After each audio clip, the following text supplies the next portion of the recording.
1장 1절로 9절 말씀, 좀 주부 내용하고 다른데요. 여호수아 1장 1절로 9절 말씀입니다. 제가 한 절 읽고 여러분들 한 절 읽고 교독합니다. 여호와의 종 모세가 죽은 후에 여호와께서 모세의 시종 눈의 아들 여호수아에게 일러 가라사대,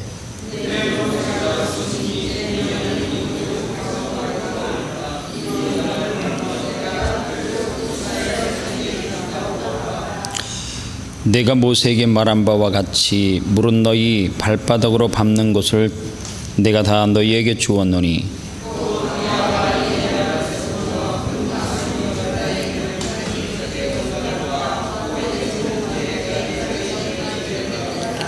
너의 평생에 너의 등에 일타가 없으리니 내가 모세와 함께 있던 것 같이 너와 함께 있을 것임이라. 내가 너를 떠나지 아니하며 버리지 아니하리니.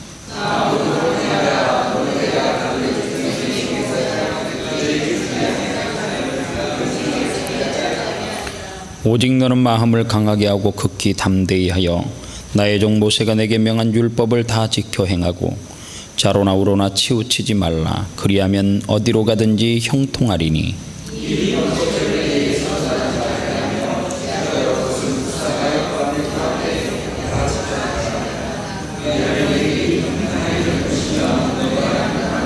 같이 봅니다.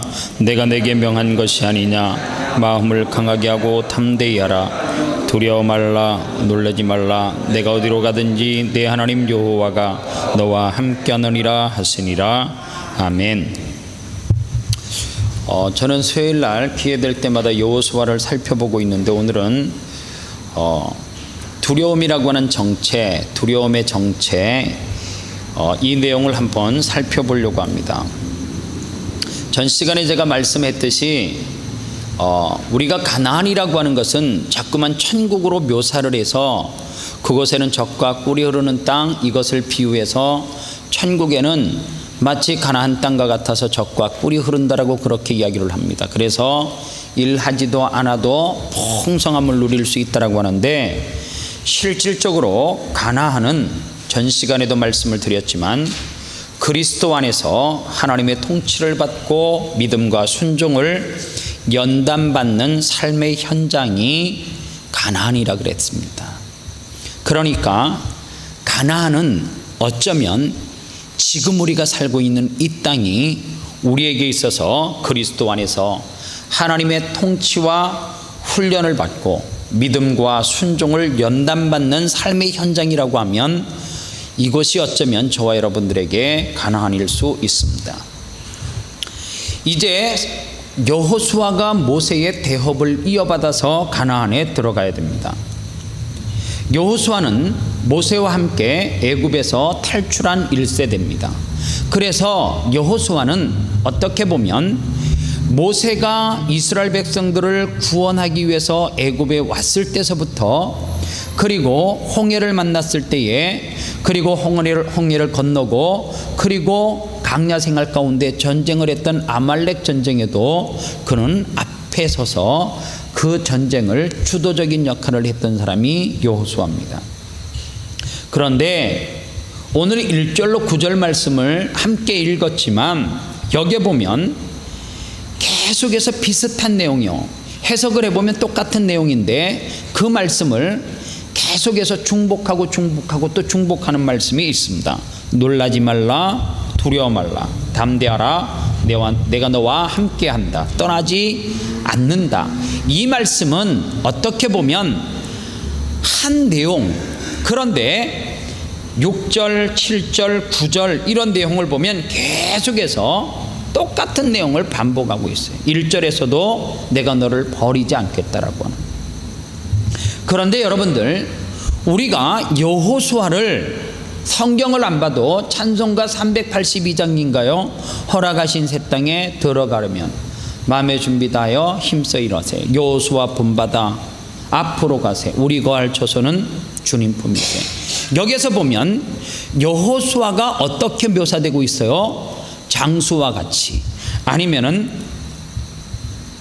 그의 리더십, 강한 리더십, 이런 걸로 볼 수가 있는데, 아말렉 전쟁에서도 모세가 했던 것은 여호와 하나님 앞에 손을 들어 기도했던 것이고, 전쟁 가운데 실질적으로 싸웠던 사람은 여호수아란 말이에요.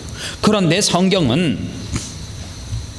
찬송가에서도 여호수아를 본받자라고 하는데, 성경은 어떤 사건 이후에 여호수아를 향하여서 1장 초반부에 계속해서 뭐 하지 말라고요? 놀라지 말라, 두려워하지 말라, 담대하라, 내가 너와 함께 하겠다, 이런 말을 계속 중복적으로 이야기하고 있는 이유, 이 두려움의 실체가 도대체 뭐냐는 거예요.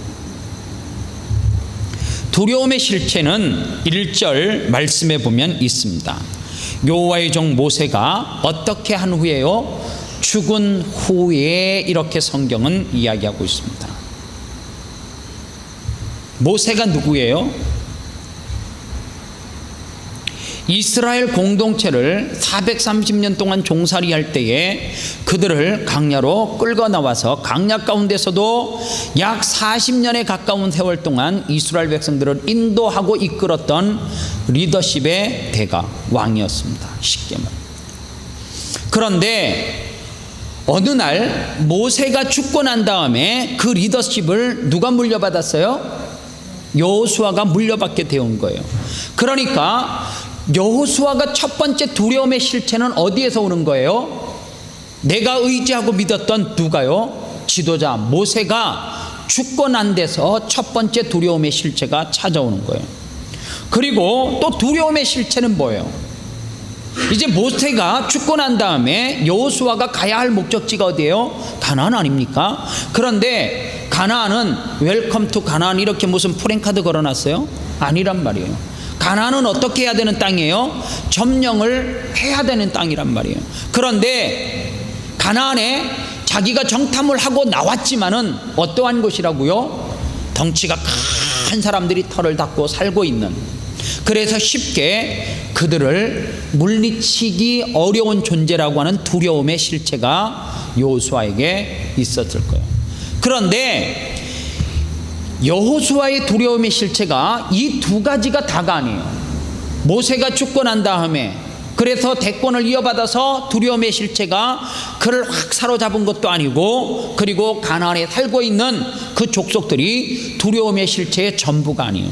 실질적으로 여호수아가 두려웠던 두려움의 실체는 세 번째, 성경에서 언급하고 있는 부분은 아니지만 아마도 여호수아가 진짜 두려움의 실체가 누구였을까? 제가 볼 때는 이스라엘 백성이에요. 왜 이스라엘 백성들이 여호수아에게 있어서 두려움의 실체로 다가올 수밖에 없었느냐 하면, 이스라엘 백성들과 출애굽을 하면서 같이 먹고 자고 전쟁도 해보고 강을 건너고, 그리고 모세가 시내산에 올라가 가지고 말씀을 받을 때에 그 밑에서 함께 있어도 받고, 그래서 이스라엘 백성들의 이 성격, 성품을 너무 잘 아는 거예요.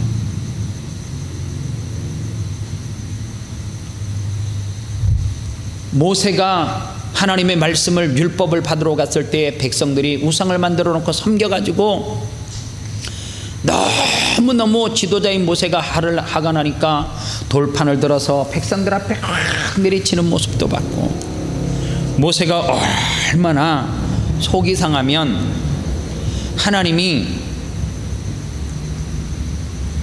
하나님 앞에 원망하고 불평하는 내용, 하나님 이 인간들 내가 낳았습니까? 왜 나만 자꾸만 볶아뜨립니까? 이런 불평하는 내용도 나오고. 그런데 또 이스라엘 백성들이 불쌍해요. 그러니까 어떻게 해요? 이들을 죽이시려면 먼저 나를 생명책에서 지워주시옵소서. 왜 이런 이야기를 모세가 하는 거예요? 이스라엘 백성들이 하나님 앞에 범죄를 하니까 도저히 이 민족은 같은 민족이지만 무슨 생각이 드는 거예요? 대책이 없는 거죠. 그런데 이들을 데리고 어디를 가야 되는 거예요? 가나안 땅으로 들어가야 되는 그 두려움의 실체가 누구에게 있었다는 거예요? 여호수아에게 있었다는 거예요. 그런데 성경을 잘 보시면 이 마음을, 여호수아의 마음을 안정시켜주는 한 단어가 있어요. 3절 말씀을 한번 같이 읽겠습니다. 시작. 내가 모세에게 말한 바와 같이 물은 너희 발바닥으로 밟는 곳을 내가 다 너희에게 주었노니. 자, 여기서 보면 한 절 속에 시제가 굉장히 이상한 내용이 나와요. 여기 보면 밟는 곳 이렇게 기록되어져 있는데, 이것은 밟았다는 이야기예요? 아니면 아직은 못 밟았다는 이야기예요? 밟은 거예요? 못 밟은 거예요? 영어 문법으로 보면 시제가 맞지 않아요. 아직까지 밟지는 못했어요. 그런데 성경은 뭐라 그래요? 네가 밟는 곳을 내가 어떻게 하겠다는 거예요? 주겠다는 거예요. 그러니까 다시 말해서 이 가나안 땅은 네가 두려움으로 엄습해 오고 있는, 네가 저 가나안 족속들이 살고 있는 저 거구들을 칼과 창을 준비해서 저들을 무찌를 수 있는 가나안이 아니라고 하는 것을 단적으로 보여주는 힌트예요. 그러면은 하나님께서 언제 때에 이 가나안이라고 하는 땅을 이스라엘 백성들에게 주겠다라고 약속을 했느냐? 성경을 거슬러서 올라가 봐야 돼요. 우리는 가나안을 모세 때에 하나님께서 이스라엘 백성들을 강야로 끌고 나와가지고 강야에서 너희들은 가나안 땅 가라 그러니까 모세에게 이 가나안 땅을 허락하셨다라고 생각을 하는데, 이 언약의 약속은 언제적으로 거슬러 올라가야 되느냐 하면 아브라함으로 거슬러 올라가야 된다는 거예요. 어느 날 아브라함이 한가롭게 여가를 즐기고 있을 때 한 소년이 헐레벌떡 달려옵니다. 주인이여, 당신의 친척 조카가 살고 있는 저 소돔과 고모라 땅에 큰 전쟁이 일어났습니다. 4개 나라와 5개 나라가 막 이렇게 더부살이 싸움을 벌이고 있는데 당신의 조카가 죽을 지경입니다. 그들을 살려줘야 되지 않겠습니까? 그랬더니 아브라함이 뭐라고 이야기를 하느냐면, 그래 알았다. 그리고는 그가 데리고 있던 318명의 종들을 데리고 그 땅을 가요. 그런데 하나님이 역사하셔서 어떻게 했어요? 그 땅에서 이 9개 나라가 막 더부살이 전쟁을 하면서 스스로 무너지게끔 되고, 이 아브라함이 승리하는 놀라운 역사가 기록되어져 있어요.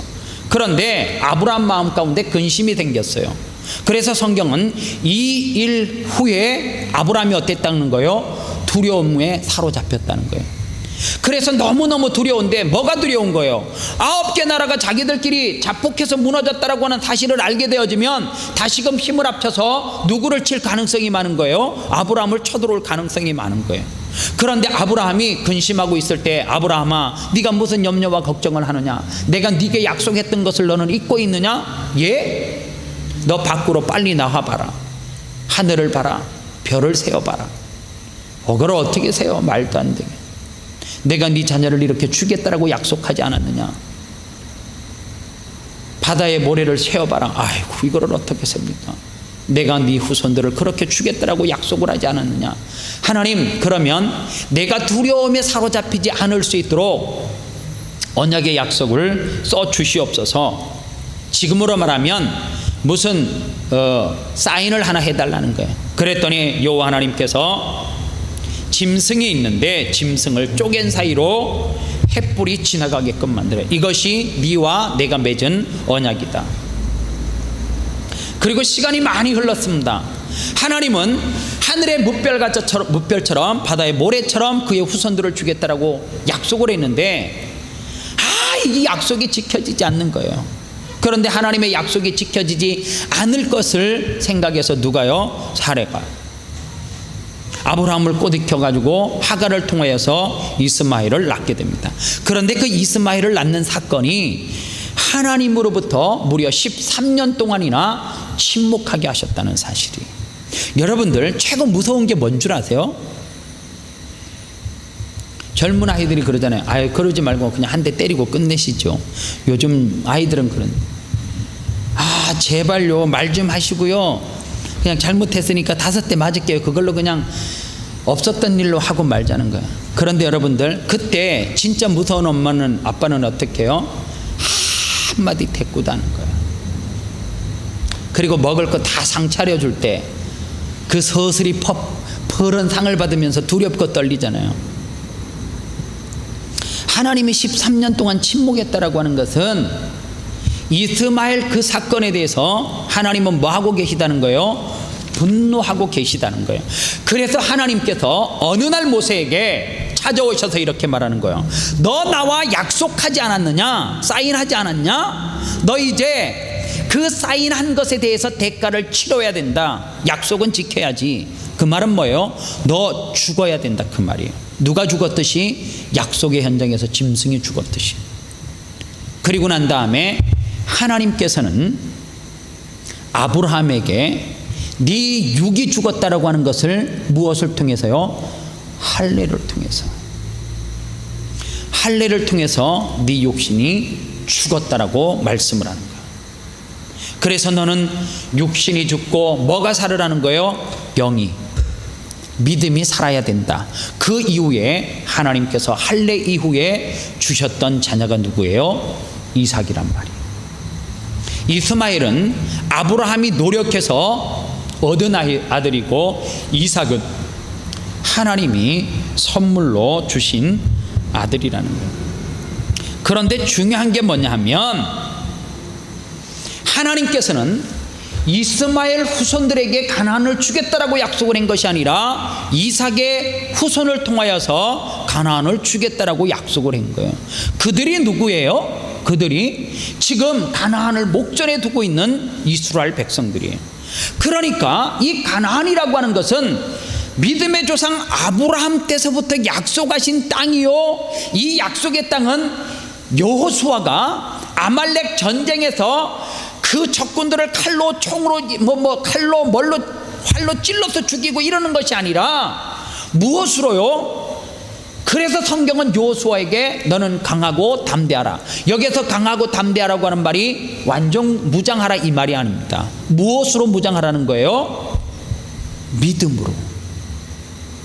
너는 믿음이 강해야 된다. 너 믿음이 담대해야 된다. 그리고 놀라지 말라, 겁내지 말라. 나는 누구와 함께 한다고? 니와 함께 한다. 중요한 게 있단 말이에요. 나는 너와 함께 하되, 내가 해야 되는 건 뭐예요? 여호수아가 해야 되는 거는 강하고 담대한 믿음을 가지고, 믿음이라고 하는 것은 발을 내딛는 거예요. 여러분들, 이 계단이 낭떠러지기라고, 밑에가 바로 낭떠러지기라고 생각을 해요. 믿음이라고 하는 것은 이거예요. 하나님께서는 내게 저 뒤에 있는 땅을, 약속의 땅을 주기를 원해요. 그런데 목사인 내가 이 발을 디뎌야 되는데 디디려고 생각하니까 수천 길에 낭떠러지게요. 그런데 믿음이 뭐냐? 너는 강하고 담대해야 되는 거예요. 누가 함께 하기 때문에요? 여호와 하나님께서 함께 하기 때문에. 그런데 내 믿음과 내 배짱을 가지고는 아무리 무장하고 별짓을 해도 발을 내디딜 수가 없어요. 그런데 여호와 하나님은 뭐라 그래요? 너는 강하고 담대하라. 내가 너와 함께 하겠다. 나는 저 땅을 너에게 뭐로 줬다는 거예요? 약속으로 줬다는 거, 언약으로 줬다는 거예요.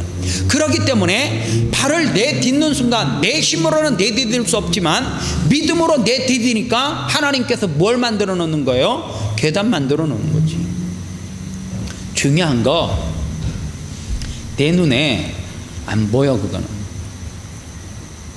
그래서 믿음이라고 하는 것은 보이지 않아요. 믿음은 바라는 것들의 실상이요, 보지 못한 것들의 뭐라고요? 증거라 그러잖아요. 믿음이 보이면 낭떠러지기인데 그 밑에 막 거대한 무엇을요? 튜브 같은 거를 갖다 놓고 너 떨어져도 살아. 떨어지죠. 그러나 그 밑에는 튜브 바람는 게 없어요. 뭐가 있어요? 아스팔트밖에 없는 거예요. 그 밑에는 시퍼런 강밖에 없는 거예요. 떨어지면 죽어요. 그런데 우리는 뭘 못 봐요? 믿음의 눈으로 바로 앞에 있는 보이지 않는 뭐를 못 보는 거예요? 주님이 준비해 놓은 투명한 계단을 보지 못하는 거예요. 이게 뭐라 그러는 거예요? 지금 하나님께서는 여호와를 향해서 너 강해라, 너 담대해라. 왜 강하고 담대하라는 거예요? 나는 가나안을 네에게 준비해 놨다는 거예요. 언제적부터? 아브라함 때서부터 나는 너에게 줄 것을 약속해 놓았다는 거예요. 그래서 여러분들, 형통이라고 하는 단어가 어떤 단어냐? 여러분들 오늘 7절 말씀에 보면 오직 강하고 극히 담대하여 나의 종 모세가 내게 명한 그 율법을 다 지켜 행하고 오로나 자로나 치우치지 말고 그리하면 어디로 가든지 형통하리니. 형통이라고 하는 단어는 이게 형통이 아니에요. 성경에서 말하는 형통과 우리가 생각하는 형통은 틀려요. 성경에서 말하는 형통, 세상에서 말하는 형통, 차이가 이런 겁니다. 세상에서 말하는 형통은 뭐예요? 우리가 극히 상식적으로 알고 있는 거예요. 돈을 잘 벌게 해주세요 그랬더니 돈 잘 벌고, 건강이 회복되게 해주세요 그랬더니 건강이 회복되고, 좋은 학교, 직장 뭐 이런 문제 기도했더니 다 풀리고, 이거를 우리는 형통이란 말이에요. 그러나 성경에서 말하는 형통은 이게 형통이 아니라는 거예요. 자신의 순종과 믿음을 통해서 하나님의 뜻과 계획이 이루어지는 것, 이게 성경에서 말하는 형통이라는 거예요. 그래서 이 형통이라고 하는 말과 같은 맥락에서 해석이 되어져야 되는 것이 뭐냐면, 시편 기자가 시편 1편을 쓰면서 복 있는 사람은 악인의 꾀를 쫓지 아니하며 죄인의 결의에 서지 아니며, 복 있는 사람은 여호와의 율법을 어떻게 한다고요? 주야로 묵상한대요. 묵상한다라고 하는 것이 뭐예요? 우리가 묵상하는 거는 이거를 묵상으로 생각해. 아니면 성경을 읽고 나서 이 뜻이 뭐지? 이 뜻이 뭐지? 이것을 묵상으로 생각을 한다는 거예요. 그러나 성경이 말하는 묵상은 이것이 묵상이 아니에요. 우리가 생각하는 형통이 성경이 말하는 형통이 아니에요. 그러면 묵상이라고 하는 개념은 시편 1편에서 말하는 묵상의 개념은 두 가지예요. 첫 번째가 뭐냐면 짐승이 몹시 배가 고픈 거예요. 그래서 밤에 배가 고프면 잠을 잘 이루지 못하잖아요. 그러니까 먹이를 찾아 정말로 매해 눈을 뜨면서 그 먹이를 찾아 헤매는 그 맹수의 눈동자, 그게 묵상이란 말이에요. 또 하나 성경에서 말하는 묵상이 뭐냐면, 소가 음식을 먹고 되새김질을 하잖아요. 하나님의 말씀을 어떻게 하는 건요? 자꾸만 곱씹는 거예요. 왜 곱씹어요? 그 뜻을 이해하려고 곱씹는 것이 아니에요. 제자 훈련의 맹점이 그거예요. 그 뜻을 이해하면 뭐 할 건데라고 하는 답이 없어요. 제자 훈련이 어디까지 가야 되느냐? 묵상이 어디까지 가야 되느냐? 말씀을 자꾸만 곱씹어요. 목사님의 말씀이 맞는가, 맞고 안 맞고가 그렇게 중요한 게 아니에요. 물론 맞게 설교를 해야 되겠지만은 토씨를 잡는 것이, 성경을 많이 알아서 목사님이 성경 구절을 외울 때 장절이 틀리네, 끝에 단어가 틀리네, 이거를 잡아내려고 성경을 많이 읽고 하는 것이 아니라, 묵상한다라고 하는 말씀은 이 말씀을 자꾸만 내 삶 가운데 곱씹는 거예요. 삶 가운데 자꾸만 되새기는 거예요. 복 있는 사람은 악인의 꾀를 쫓지 아니하고, 그러면 내가 복 있는 사람인데 내가 오늘도 악인의 꾀를 쫓아서 가고 있는가 안 가고 있는가를 자꾸만 되새기고 곱씹는 거예요, 말씀에서. 그래서 여러분들 이 찬양이 딱이에요. 주님 말씀하시면 내가 나가리라, 주님 뜻이 아니면 내가 멈춰서리라, 나의 가고 서는 곳 주님 뜻에 있으니 오 주님 나를 이끄소서. 자 보세요, 이 찬양의 가사가 뭐예요? 주님이 말씀하시는 거, 하나님의 말씀을 곱씹어요. 주님이 말씀을 하는데 내가 지금 환경은 가야 돼. 형통한 삶을 위해서는 내가 가는 게 맞아. 그런데 또 곱씹고 곱씹으니까 여러분들, 질병의 원인이 무조건 여러분들 술을 고주망태가 있어요. 술을 막 말로 마셔. 그러다 어느 날 내 몸에 이상이 와서 질병이 왔어요. 그런데 우리는 무엇에만 초점을 맞춰요? 주여 고쳐주시옵소서. 이 병이 고쳐질 수 있도록 기도해 주세요.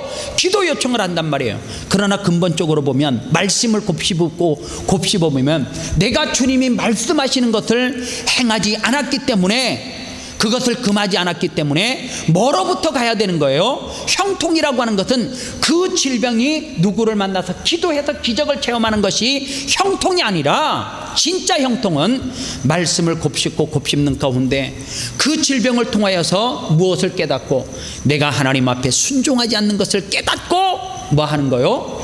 돌아서는 것. 이것이 뭐예요? 형통이란 말이에요. 저는 우리 아름다운 교회 성도들이 세상에서 말하는 형통, 물론 다 누렸으면 좋겠어요. 그러나 반드시 우리가 알아야 되는 것은, 죄로부터 출발하는 것이 고쳐지고 나아도 우리가 형통 이렇게 말할 수 있지만 그것은 형통이 아니에요. 말씀을 묵상하는 가운데, 곱씹는 가운데 무엇을 내가 하나님 앞에 잘못하고 있는지 철저하게 회개하지 않으면 결국에는 세상이 말하는 그 형통이 오히려 하나님 앞에 큰 죄를 짓는 죄의 덩어리가 될 수 있다는 것을 우리는 알아야 돼요. 그렇기 때문에 가나안이라고 하는 것은, 이 땅은 우리가 형통한, 세상에서 말하는 형통한 삶을 누리기 위해서 살아가는 이 땅, 이것이 가나안이 아니라 우리는 그 가나안에서 무엇을 하는 거예요? 말씀을 또 곱씹고 말씀을 또 되새겨서 그 말씀을 내 삶 가운데 믹스해가지고 오늘도 내가 머물고 있는 이 땅을 믿음으로 저벅저벅 내디디면 그것이 어떤 땅이에요? 여호와가 허락하시는 가나안 땅, 축복의 땅이라는 거예요. 오늘 그 은혜를 저와 여러분들이 받아 누렸으면 좋겠습니다. 이 시간 함께 이 말씀을 되새기면서 생각하면서 기도하도록 하겠습니다.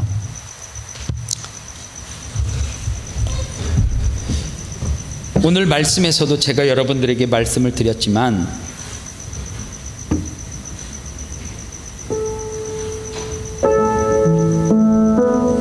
우리는 죄악과 대항하여서 싸우고 피 흘리기까지 그 말씀을 우리 세포 깊숙이 베어서 녹일 수 있어야 돼요. 그래서 그 속에서 나오는 순종, 그 속에서 나오는 실천, 이것이 묵상이에요. 묵상이라고 하는 것이 정적인 개념이 아니라 눈 감고 성경 본거하는 것이, 그래서 여유롭게 큐티하는 것이 묵상이 아니라, 오늘 이 시대를 살아가는 내 앞에 던져진 하나님의 말씀이 과연 내 삶의 현장에서 어떻게 세포 깊숙이 녹아들어서, 그래서 깊이 나 스스로를 점검하고 또 돌아보는 것, 이것이 묵상입니다. 하나님은 이것을 가나안 땅에서 이스라엘 백성들에게 하라고 말씀하시는 거예요. 우리에게 이 땅에서 묵상하면서 살아가래요. 가나안은 훈련받는 땅이라고 말했잖아요. 내 상식으로 이렇게 하면 안 될 것 같지만 신비한 길이 열리고 신비한 영역을 발견하게 되고 신비한 경험을 하게 되는 것, 그것이 뭐예요? 가나안이에요. 그런 가나안의 적과 꿀을 넘치도록 경험할 수 있는 축복이 묵상하는 사람에게 임한다는 것이 하나님이 우리에게 주시는 약속의 말씀입니다. 이 약속을 붙잡고 하나님의 언약하신 땅을 온전히 차지하는 저와 여러분들이 됐으면 좋겠습니다. 이 시간 오늘 말씀을 깊이 생각하면서 기도하도록 하겠습니다. 하나님